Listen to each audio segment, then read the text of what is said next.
Good morning बच्चों। आज हम कक्षा 10वीं के अंतर्गत आपकी स्पर्श जो पुस्तक है उसकी कविता जो है तो जिसके कवि हैं वीरेन डंगवाल, उनकी कविता पढ़ेंगे। इस कविता में, जैसा कि आपने ये कविता पहले भी पढ़ी हुई है क्लास में, इस कविता में जो वर्णित है तो एक ऐसी धरोहर है जो हमें याद दिलाती है कि हमारे पूर्वजों ने अंग्रेजों को भारत में व्यापार की अनुमति देने की गलती की थी, जिसका दंड देश की कई पीढ़ियों ने अंग्रेजों की गुलामी के रूप में भोगा है। और प्रस्तुत पाठ हमें यह भी बताता है कि कोई चाहे कितना ही शक्तिशाली क्यों ना हो, लेकिन एक ना एक दिन उसका पतन हो ही जाता है। तो चलिए हम स्टार्ट करते हैं कविता। तो कंपनी बाग के मुहाने पर धर रखी गई है यह 1857 की तो, इसकी होती है बड़ी संभाल विरासत में मिले कंपनी बाग की तरह। साल में चमकाई जाती है 2 बार सुबह शाम, कंपनी बाग में आते हैं बहुत से सैलानी। उन्हें बताती है यह तो कि मैं बड़ी जबर उड़ा दिए थे मैंने अच्छे अच्छे सूरमाओं के धज्जे अपने जमाने में।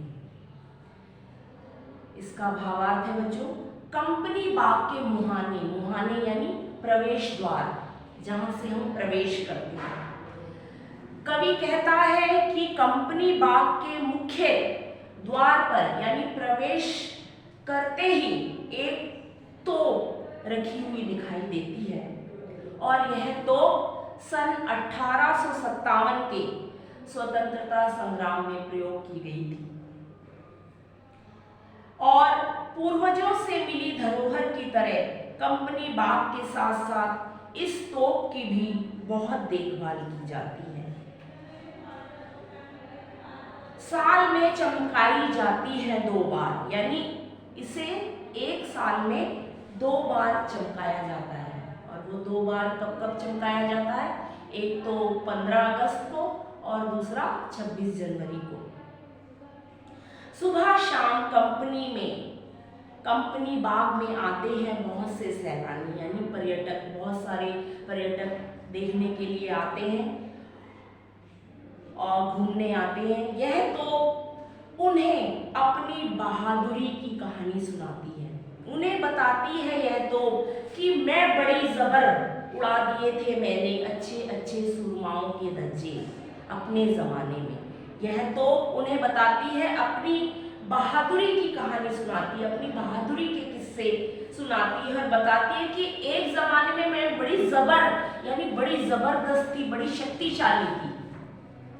मैंने अपने जमाने में अर्थात सन 1857 के संग्राम में बड़े बड़े अच्छे अच्छे सूरमाओं यानी बड़े बड़े शूरवीरों के धज्जे उड़ा दिए थे, धज्जियां उड़ा दी थी, चिथड़े उड़ा दिए थे।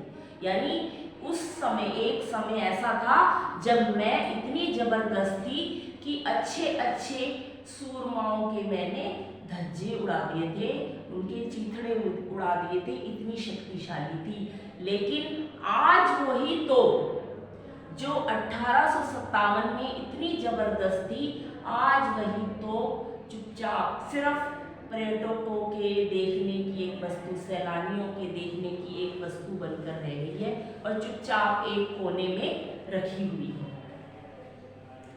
अब अगला है बच्चों, अब तो बहरहाल छोटे लड़कों की घुड़सवारी से अगर यह फारिग हो तो उसके ऊपर बैठकर चिड़िया ही अक्सर करती हैं गपशप।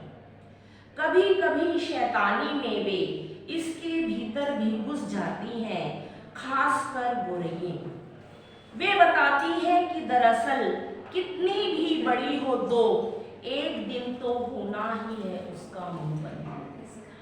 अब प्रस्तुत पंक्तियों में कवि कहता है, अब तो बहरहाल छोटे लड़कों की घुड़सवारी से अगर यह फारिग हो तो उसके ऊपर बैठकर चिड़िया ही अक्सर करती हैं गप।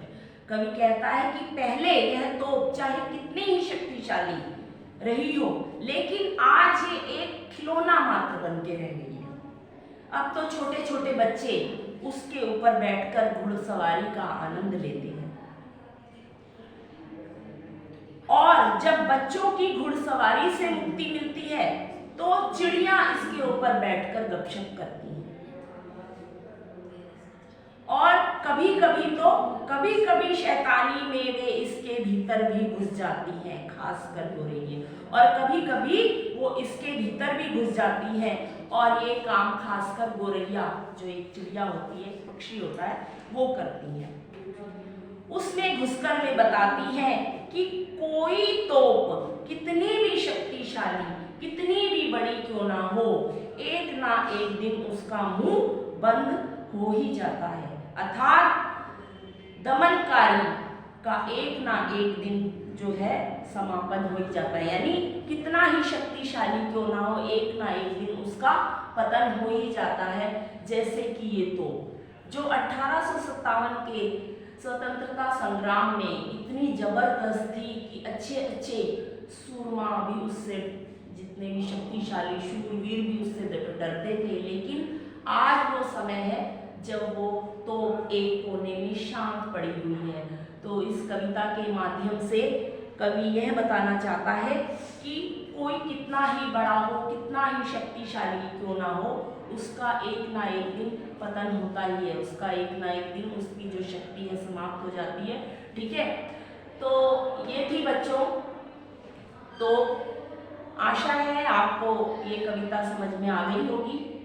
ठीक है, आप इसको पढ़िएगा और इसके जो भी प्रश्नोत्तर हैं वो याद करिएगा।